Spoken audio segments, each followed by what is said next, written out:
Hi everyone, it's Jaden. Welcome back to my channel. I hope you guys are all doing extremely well and enjoying your weekend.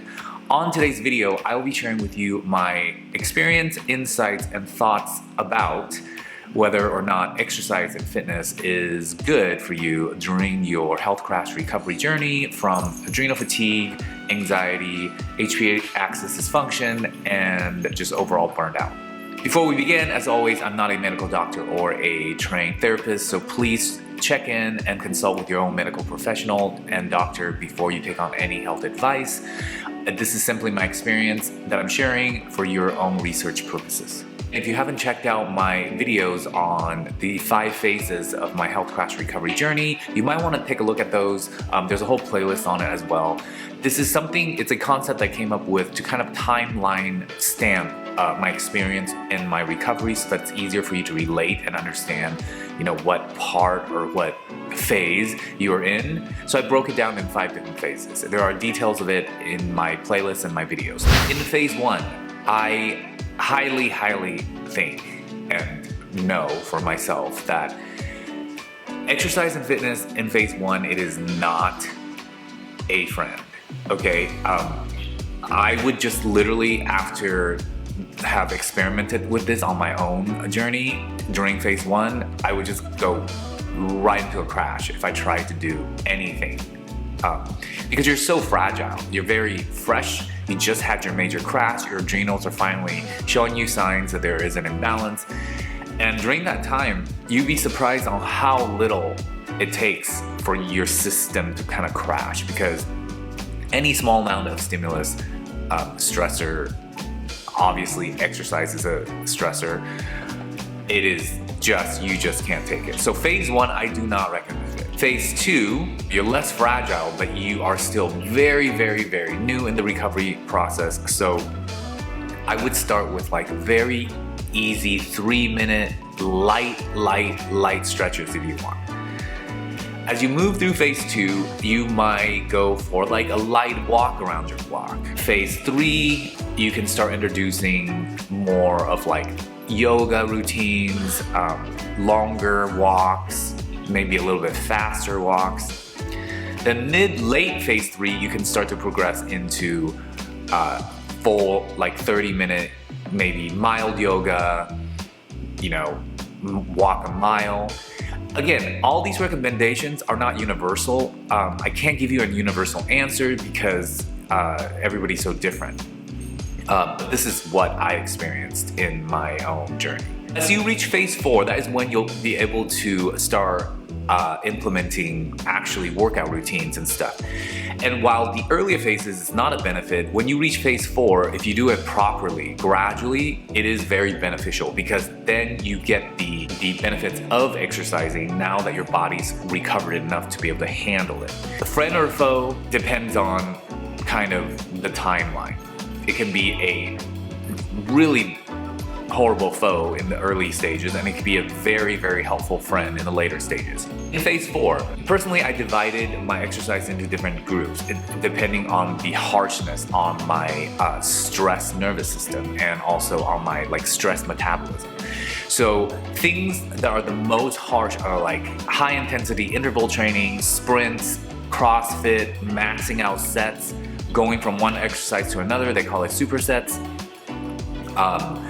Just without giving your nervous system a rest, you're going from, you know, one exercise to another, or you're maxing out on one exercise, or you're just going all out intensity in one. Those are all going to cause your body to tap into, you know, adrenal hormones and cortisol and stress hormones, adrenaline. So things like that you want to save for the very last part of progression, most likely in phase 5. And in phase 5 is about 6 months I've been in phase 4, and I was very mentally and physically recovered and steady for 6 months, and then I entered into phase 5.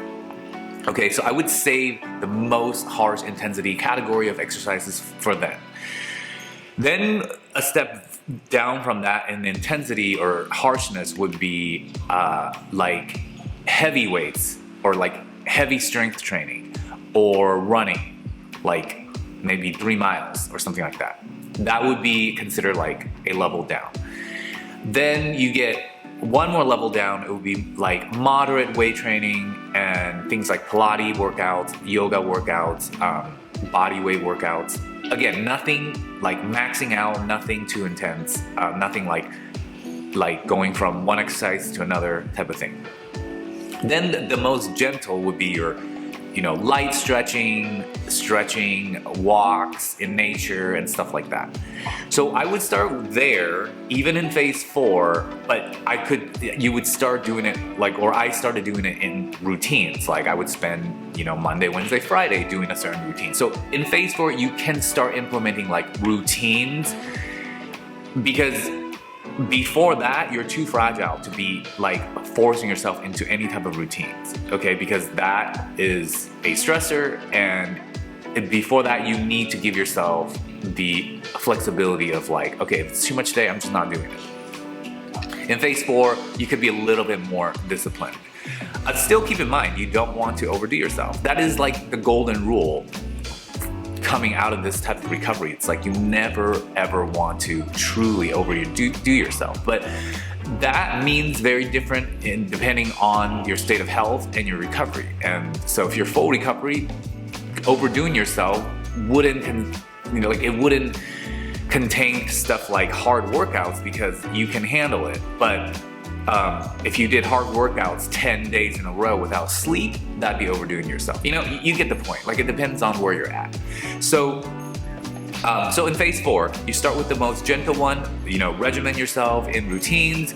Then you can move into like harder, moderate weight training routines, and then heavier weight training routines, and then you would space this out. I mean, I can't give you a specific. If you want that, you could check out my website and schedule like a consultation with me individually, but generally you would just have to figure out your limits and try to space it out.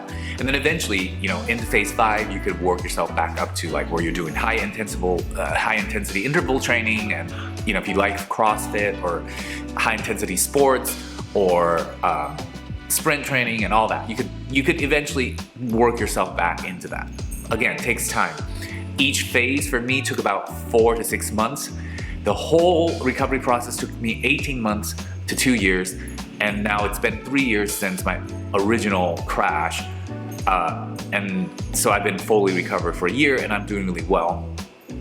So you can gradually train yourself once you reach phase 4 and beyond.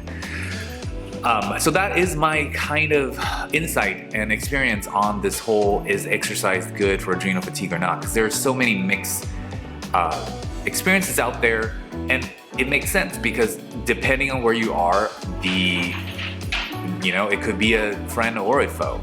But people tend to just share one point of their experience, so it gets confusing if you're researching and you read somebody or you watch a video that's just at that time, then you're like, oh, well, exercise worked for him. But, they didn't really tell you what stage and all that. So I just really want to do this video because I think it's important to be more detailed, because this whole thing is so delicate and detailed that without going farther than just your general info or like experience, people can get like confused and stuff like that. I hope you found this video helpful. Let me know down in the comment section. I will link my Facebook group, which has a lot of info, support, and ways to reach me. If you want to check that out and join as a member, you could do that. Also, I have a ebook for download. I'll link that down below as well. Comment, subscribe, like, and share, and also click the bell icon. I think that's it. I wish you well on your recovery journey, and I'll see you guys all on my next video. Right, thanks guys, bye.